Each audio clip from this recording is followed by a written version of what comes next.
Asante sana watazamaji wangu katika Kidodi Podcast. Nilikuwa na furaha kubwa sana siku ya leo kuchukua nafasi hii katika kumalizia mwaka 2025. Nilikuwa mtangazaji wenu kama kawaida yenu, Bwana Amini Ali, ambaye niko hapa kwenye studio za Kidodi Podcast. Na leo nitakuwa nafanya summary kidogo ambayo tuliyashuhudia katika mwaka 2025.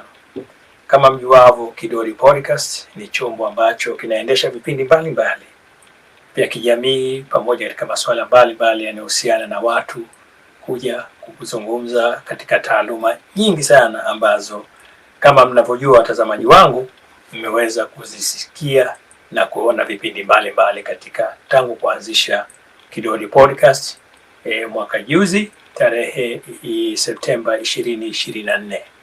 Nina furaha kubwa sana kusema kwamba Kidodi Podcast Media imefika pahala ambapo imetarajia kufika, ingawa bado safari ni ndefu sana. Lakini hata hivyo, kwa siku ya leo nimesema kwamba nichukue nafasi hii katika kufunga mwaka na mimi kupata nafasi kuzungumza na watazamaji wangu, wasikilizaji wangu na watazamaji vipindi vya Kidodi Podcast, kuweza kupata yale ambayo nimeyaweka katika nafasi yangu au katika nafsi yangu kuweza kuyaleta katika mwaka 2025. Kama mjuavyo, dunia ina mapana marefu sana.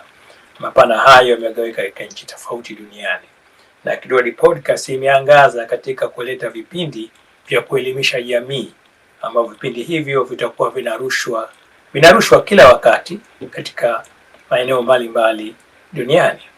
Kwa hiyo naweza kusema kwamba 2025 nitaweza kugawa mwaka huu katika maeneo matano makubwa. Kwanza tunazungumza usalama wa dunia ukoje katika 2025. Tuko wapi katika usalama wa dunia? Na pili, tunaweza kuzungumza swala la uchumi wa dunia uko wapi na tumefikia wapi katika uchumi wa dunia. Na tatu, tunazungumza taaluma ya dunia. Tunasema taaluma, tunazungumzia mambo ya kielimu, mambo ya teknolojia. Teknolojia imefika wapi? Inatumika vipi? Na watu wanafaidika vipi na teknolojia? Jambo la nne, mahusiano ya dunia baina ya nchi na nchi yakoje? Au mabara na mabara yakoje? Yakoje katika mwaka 2025? Na la mwisho ambalo nitalizungumza, ujumuishi ambao upo duniani katika jamii za mataifa mbalimbali duniani kwa rangi zao, dini zao, makabila yao na mambo mengineyo ambayo yanajumuisha jamii zetu hapa duniani. Sasa tukiangalia haya yote, tunaweza kusema kwamba 2025 nini kimetokea? Wengi ambao wataweza kuyasema kuyawekea historia, tunaweza kusema kwamba uchumi wa dunia ukoje. Labda nitaanzia hapo kwanza na kuweza kusema kwamba uchumi wa dunia ukoje, unaendeleaje na nini ambacho kimetokea. Kama mjuavyo, taifa la Marekani ambalo ni taifa kubwa lenye uchumi mkubwa kuliko mataifa mengine hivi sasa, limeweza kupata kiongozi mpya ambaye sio kiongozi mpya kwa jumla wake, bali amerejea tena madarakani kwa muhula wake wa pili, na tumeona sera zake mbalimbali ambazo amekuja nazo, ambazo hizi sera zinaendana na matakwa mbalimbali ya taifa la Marekani, na vile vile kwa sababu Marekani ni taifa kubwa lenye nguvu za kiuchumi na kijeshi na mambo mengine ya kitaaluma. Kwa hivyo tumeangalia kwamba kila pembe ya dunia inategemea Marekani katika masuala mbalimbali ya kiuchumi, hata teknolojia. Ingawa mabadiliko yamekuwa makubwa sana hivi sasa katika dunia, Marekani vile vile inapambana na misukosuko mbalimbali ya mataifa mbalimbali ambayo yanakuwa katika uchumi wa dunia na teknolojia. Na tunaona hali halisi ya taifa kama la China lilivyopiga hatua na kuweza kuchukua nafasi ya pili ya uchumi wa dunia. Kwa hivyo moja kwa moja hapa tumeona sera iliyoanzishwa na Rais Donald Trump katika masuala ya kodi hizi ambazo zimepitishwa au tunaita kwa taaluma tunaita tariff.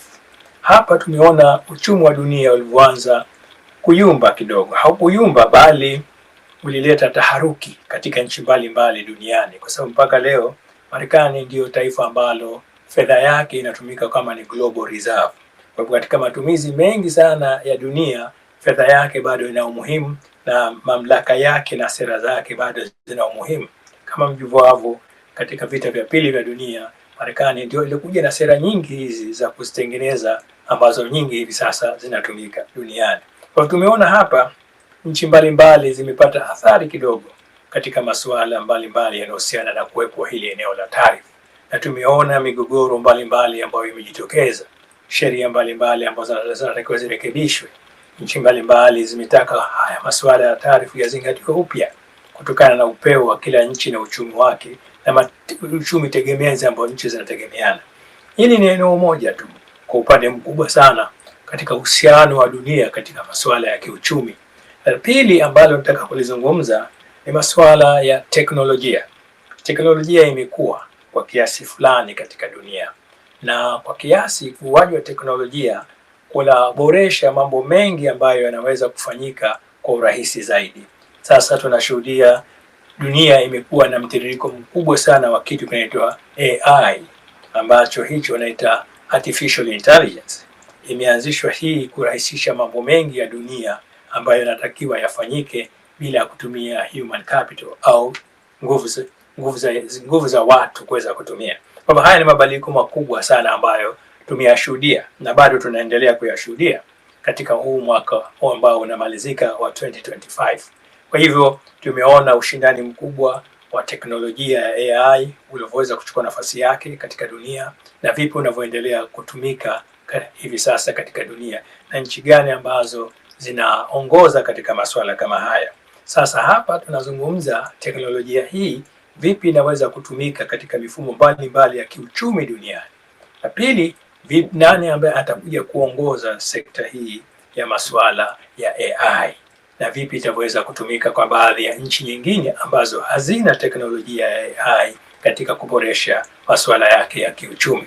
Kwa hivyo hili ni eneo jingine kubwa ambalo naweza kulisema na naweza kulichambua kwamba limejitokeza katika mwaka 2025. Na tukiangalia eneo hili tunaona hali halisi ilivyo baina ya mataifa mawili ambamo yanaendana sambamba kabisa katika teknolojia ya AI. Kwa hiyo hapa tunaweza kusema kwamba vipi dunia imebadilika katika teknolojia na imebadilika kwa sababu zipi na sababu gani ya kuja mambo ya AI na kitu gani ambacho kitaweza kutokea huko mbele katika uchumi wa dunia na uchumi huo utaendeshwa vipi katika nchi mbalimbali duniani, kwa sababu tunaona hivi sasa uchumi wa dunia unategemea na hali halisi ya kila nchi kumpa mwenzake teknolojia hii na hii moja ikachukua teknolojia ya mwenzake. Ingawa kuna taratibu mbalimbali zipo ambazo zinafanyika katika masuala haya, lakini vile vile sasa tunaona dunia yote ni kijiji katika masuala ya teknolojia. Na hapa kilichoongezeka ni swala hili la AI ambalo limekuwa kubwa na linaendelea kwa kasi kubwa katika dunia ya leo. Hapa naweza kusema kwamba nchi gani zitafaidika katika masuala haya ya AI na kitu gani ambacho kitafanya nchi hizo zifaidike na nchi gani ambazo zitakuwa na hasara au zitakuwa zinaingia katika mtiririko wa kuweza kuwa nyuma katika masuala kama haya, na kuwa nyuma kwao kutaleta athari za aina gani kiuchumi na maendeleo endelevu katika nchi hizo. Kwa hivyo moja kwa moja hapa anaweza kusema kwamba dunia sasa imebadilika katika eneo hilo, na zaidi nitalenga katika nchi zetu za Kiafrika pamoja na nchi za kusini ya bara la Amerika pamoja na baadhi ya nchi za Asia. Tukiangalia hapa moja kwa moja, uchumi wa hizi nchi unategemea masuala mengi sana ya teknolojia ambayo bado hawana. Vipi wataweza kupambana na eneo kama hili ili na wao kuwa katika nafasi ya dunia ya kiuchumi na maeneo mengine ambayo wataweza kukabiliana na mataifa makubwa? AI imechukua nafasi kubwa sana. Nini kifanyike kwa nchi zetu za Kiafrika ambazo zinataka na wao kukua katika maeneo ya teknolojia? Kwa hivyo hapo naweza kusema kwamba katika mwaka 2025 tumeona kwamba AI ni kieneo kubwa sana la mabadiliko ya teknolojia ya dunia. Hii inatokana na kwamba nchi kubwa kama Marekani na China pamoja na nchi za Ulaya ambazo zinaendesha mfumo huu wa AI ndio zitachukua nafasi kubwa sana ya kutawala dunia katika masuala ya kiuchumi. Hilo ni eneo jingine ambalo nitaweza kuligusia katika masuala ya kukamilisha mwaka 2025. Jambo kubwa jingine ambalo nalizungumza ni amani ya dunia. Amani ya dunia bado ina utata. Na hapa tukisema amani ya dunia ina utata kwa sababu bado dunia haiko salama, bado kuna vita duniani. Watu na nchi wanahitilafiana katika maeneo mbalimbali, na vita hivi vimeendeshwa katika mifumo tofauti katika maeneo mbalimbali duniani. Bado tunaona kuna vita vinavyoendelea nchini Russia na Ukraine ambavyo vina miaka 4 sasa tangu kuanza. Haya, tumeona maafa mengi yametokea pale ambayo yanaendelea bado kutokea. Tumeona vita vya Mashariki ya Kati kule Gaza na maeneo mengine, bado vita vinaendelea na watu bado wanaathirika. Amani bado inapotea. Na vile vile tumeona vita vile vya Kongo vimetokea, bado viko vinaendelea kule Mashariki ya Kongo. Watu kule bado wanaendelea kuhitilafiana na kupigana katika maeneo mbalimbali. Tumeona vita vya Cambodia na Thailand vimetokea. Tumeona vita ambavyo vimetokea Armenia na Azerbaijan. Tumeona kule vita vimetokea, amani kutoweza kutokuwepo. Tumeona vita vimetokea baina India na Pakistan kuweza kupigana, na hatimaye baada ya migogoro hii kuweza kupata usuluhishi, lakini bado migogoro mingine haijapata usuluhishi duniani na bado inaendelea kujitokeza, na hii inaleta athari kubwa katika mabadiliko ya halisi ya usalama wa dunia. Sasa hapa tunasema kwamba katika mwaka 2025 tumeona kwamba bado dunia haiko salama. Je, huu mwaka 2026 tunategemea nini kitaweza kutokea katika kuleta suluhu na migogoro ya kudumu ambayo iko ya muda mrefu? Hususa kwa mfano tumeona mgogoro kule wa Kongo, ambao huu mgogoro kwa sema la haki unaleta athari kubwa za kiuchumi na matatizo mengi ya watu kufariki na migogoro na mengine ambayo hayastahiki kutokea, lakini yanaendelea kutokea katika nchi ya Kongo. Kwa kusema la haki, nini kifanyike ili haya matatizo yaweze kuondoka?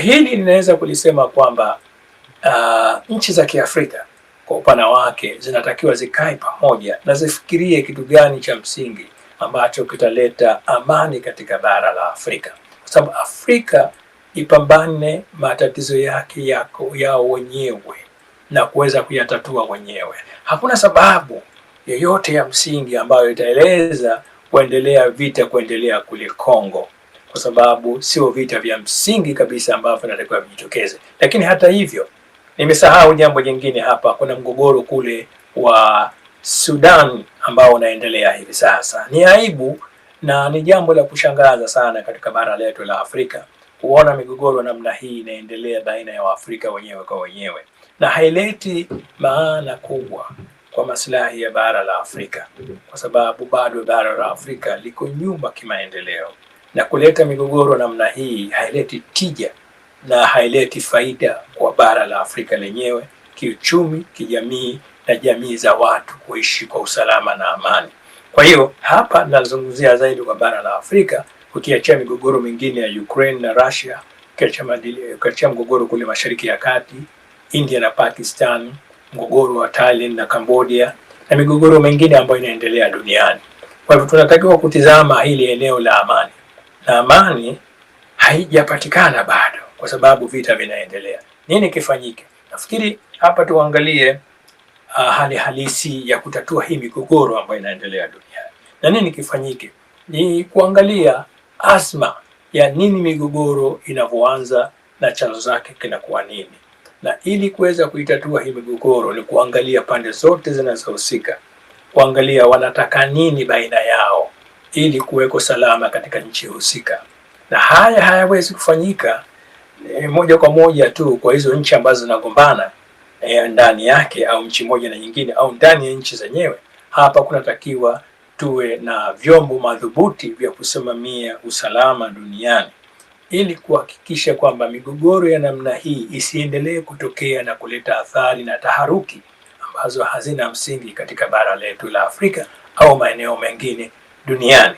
Haya ninaweza kuyasema katika mwaka 2025 kuna migogoro imetatuliwa na kuna migogoro bado inaendelea. Hata hivyo, kwa kuomba zaidi, kwa kuzingatia zaidi, ni kuomba jumuiya za kimataifa kupitia katika nchi mbalimbali ambazo zinatumika kwa ajili ya kutatua migogoro, kuhakikisha kwamba migogoro inapata suluhu na kuhakikisha kwamba migogoro hii inakuwa ni nafasi ya historia katika nchi ambazo zinagombana au makabila yanagombana au rangi zinazogombana au dini kwa dini ambazo zinagombana. Kwa hiyo naweza kusema kwamba 2025 tumeshuhudia hayo, tumeyaona hayo. Hatujui 2026 nini kitaweza kutokea katika masuala haya ya kuleta amani duniani. Eneo jingine ambalo nitaligusa ni eneo la masuala ya mahusiano ya kimataifa. Tumeona mahusiano ya kimataifa kidogo imekuwa sio mazuri katika baadhi ya maeneo mbalimbali, hususan kupitia vyombo vyetu hivi vya kimataifa. Kuna migogoro mbalimbali ambayo inasababisha wakati mwingine nchi ziweze kutofautiana kisera na maadili ya kuweza kushirikiana. Mfano, tumeona nchi za bara la Ulaya zilivyo na zinavyoendesha mambo yake katika masuala ya nchi nyingine, maamuzi yake ambayo yanatokea hususan nchi zetu za Kiafrika. Nini kifanyike hapa na nini kitokee ili mambo kama haya yasitokee katika mahusiano ya kimataifa? Ili kuyafanya haya yasitokee, kila upande uangalie kila upande unataka nini katika mazingira ya kuweza kuleta mashirikiano na mahusiano mema, na haya yatajenga zaidi kutengeneza mifumo iliyokuwa constructive katika dunia, katika kuangalia, je, tunahitaji nini ili kutengeneza dunia yenye mahusiano mazuri baina ya nchi na nchi, jumuiya za kimataifa, jumuiya za kikanda, pamoja na jumuiya ya Umoja wa Mataifa ambayo ni jumuiya mama ambayo inashughulikia migogoro mbalimbali duniani. Na hapa naweza kusema kwamba katika mwaka 2025 tumeshuhudia hitilafu za aina mbalimbali ambazo zimejitokeza katika masuala ya namna hiyo.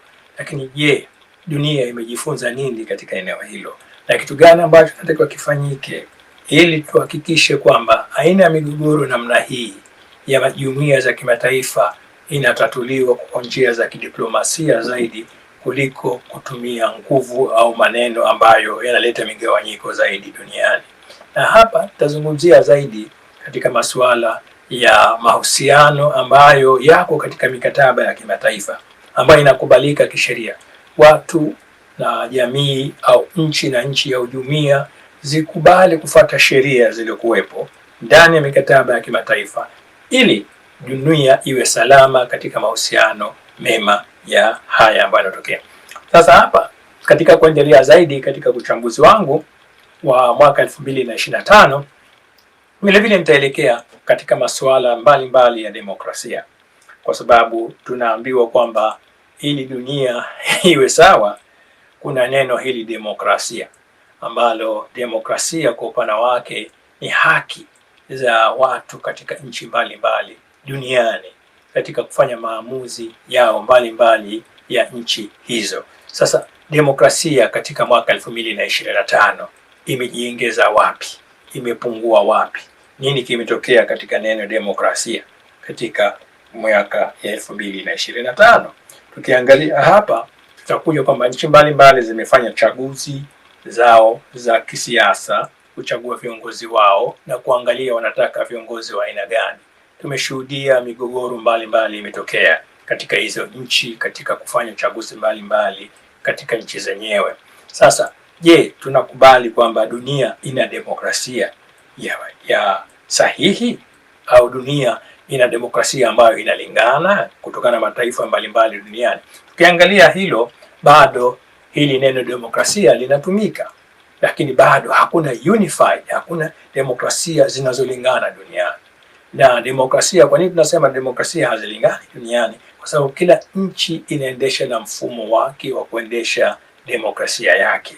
Lakini tumeona kuna baadhi ya mambo yametokea katika mwaka 2025 yameleta taharuki katika nchi mbalimbali, migogoro ambayo imetokea katika chaguzi mbalimbali, ambao kwa kweli ukizingatia haya yote unaona kwamba bado neno demokrasia halijakuwa na upana mkubwa kwa kila sehemu kwamba linakubalika.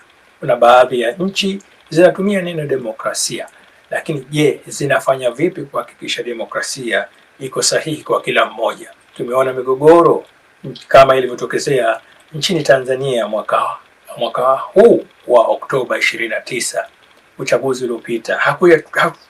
Hakutarajia yale yatokee katika taifa la Tanzania, lakini yametokea kwa mara ya pili, kwa sababu tuliona 2001 yalivyotokea kule Zanzibar, na tumeona mwaka huu wa 2025 yalivyotokea katika upande mwingine wa Jamhuri ya Muungano wa Tanzania. Ukiangalia haya yote, tunajiuliza kweli nini kinachofanya tugombane, kinachofanya tuchafiane katika hili neno demokrasia. Kwa hivyo nimeona nigusie na hili ili jamii ielewe kwamba demokrasia zinalingana duniani au demokrasia zina tofauti duniani, na kama zina tofauti, kwa nini migogoro itokee ndani ya neno demokrasia katika nchi mbalimbali duniani? Na haya ambayo tumeyashuhudia kwa taifa la Tanzania, kwa kweli ni historia itakuwa imetengenezwa kutokea yaliyotokea, lakini sio dhamira yale yatokee, lakini ndio yametokea. Je, taifa limejifunza nini katika matokeo kama yale ambayo yametokea katika taifa la Tanzania katika uchaguzi uliopita?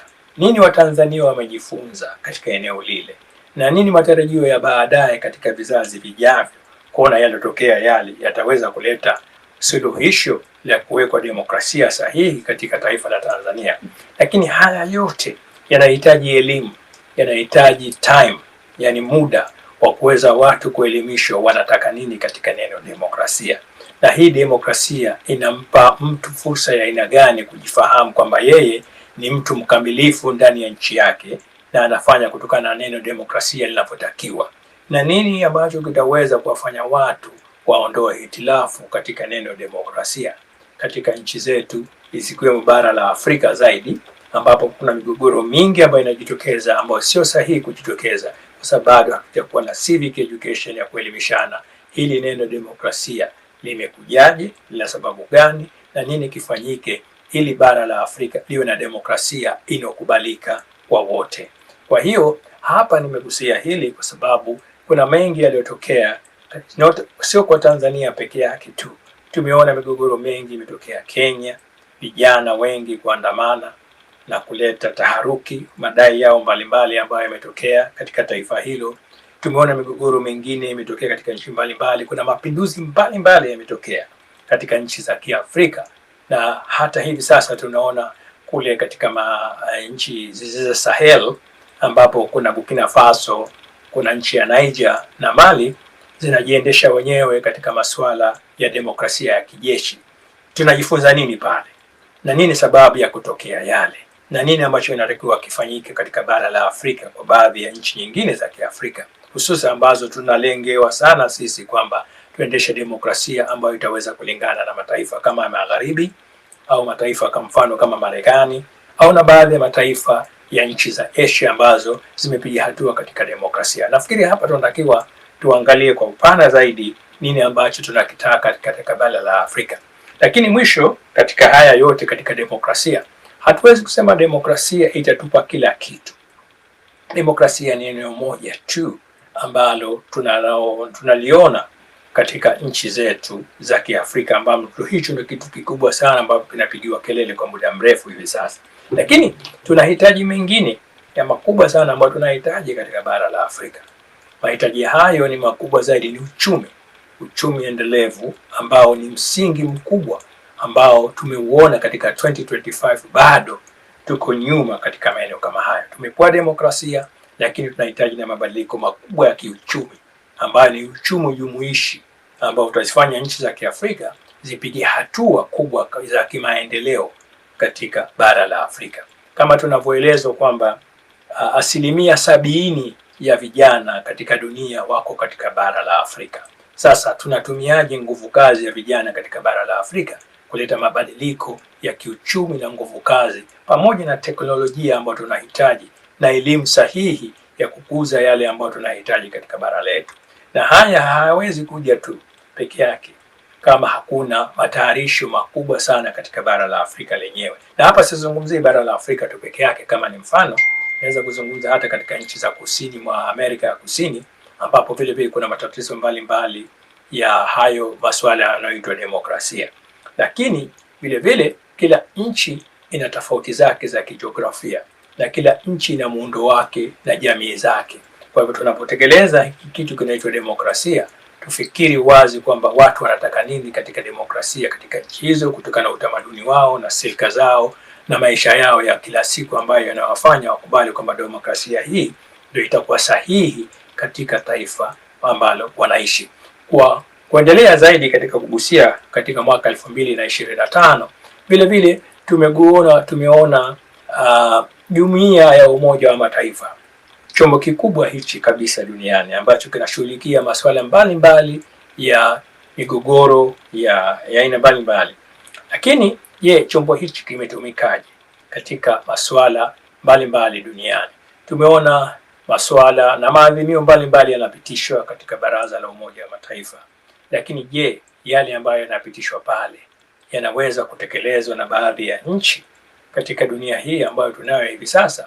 Tuna hitilafu mbalimbali pale tunaziona katika chombo kile. Nini kifanyike? Na hapa tunaweza kugusia kwamba ili kuhakikisha kwamba tuko salama katika masuala ya maamuzi ya dunia, ukiachia nguvu nyingine ambazo zipo katika nchi nyingine, lazima tuangalie nini ambacho kitaweza kufanyika katika Jumuiya ya Umoja wa Mataifa, kwa sababu ni chombo kikuu chenye mwelekeo mkubwa wa dunia ambacho kinaweza vile vile kusimamia baadhi ya migogoro. Kwa sababu tukiangalia migogoro mingine inashughulikiwa na migogoro ya kikanda. Kuna nchi na nchi zinaweza kuamua migogoro, lakini Umoja wa Mataifa ndio chombo kikuu ambacho kinaweza kutatua migogoro mikubwa zaidi duniani. Lakini vile vile pale tumeona kuna matatizo mbalimbali ya kiutendaji, na nafikiri hili lilipo kwa muda mrefu sana kutokana na chombo chenyewe kinavyoendeshwa. Hapa nimegusia hili kwa sababu ili jamii ifahamu haya mambo ambayo tunaendelea nayo duniani, ifahamu haya matatizo mengine yana sosi gani ambayo yataweza kutatuliwa kupitia chombo kama cha Umoja wa Mataifa. Kidodi Podcast kwa kupitia mwelekeo wake na vipindi vyake katika kipindi cha 2025 imefanya vipindi vingi tu, imekaribisha watu wenye rika mbalimbali, wenye taaluma mbalimbali, wenye uwezo mbalimbali. Ninaamini kwamba vipindi vyetu ambavyo tumevifanya katika mwaka 2025 vimeleta tija kubwa sana kwa jamii mbalimbali kwa lugha ya Kiswahili na lugha ya Kiingereza. Ninaamini vipindi hivi watazamaji wangu au wasikilizaji mbalimbali wa Kidodi Podcast wamefurahia na kuona yale ambayo wameweza kuyasikia na kuweza kuyapokea kutokana na watu mbalimbali walioshiriki. Kwa hivyo 2025 Kidodi Podcast imefanya zaidi ya vipindi labda kama sikosei 15, ambavyo vipindi hivi vimejielekeza katika taaluma za kiuchumi, elimu, waandishi wa vitabu na watu wengi walioshiriki katika masuala ya vipindi vinavyoendeshwa na Kidodi Podcast. Kwa hivyo kama kuna kasoro mbalimbali ambazo watazamaji wangu mmeziona, basi msichoke kuweza kuziandika katika comment mbalimbali ambapo katika YouTube au katika channel ambayo mimi naiendesha katika Kidodi Podcast. Nia yangu mwaka 2026 kuendesha vipindi vizuri zaidi kama ambavyo vimetokea katika 2025.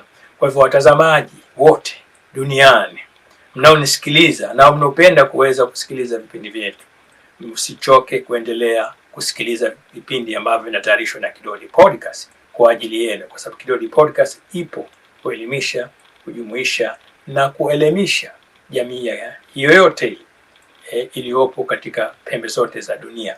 Na kuita wataalamu hapa kuja kuzungumza means kuleta kitu kipya kwa wale ambacho wanataka kufahamu kupitia wataalamu hao au watu ambao wana taaluma hizo ambazo wanataka kuzizungumza kupitia Kidodi Podcast. Nina imani kubwa sana kwamba Kidodi Podcast imekuja kwa ajili ya jamii, sio kwa jamii ya Watanzania peke yake.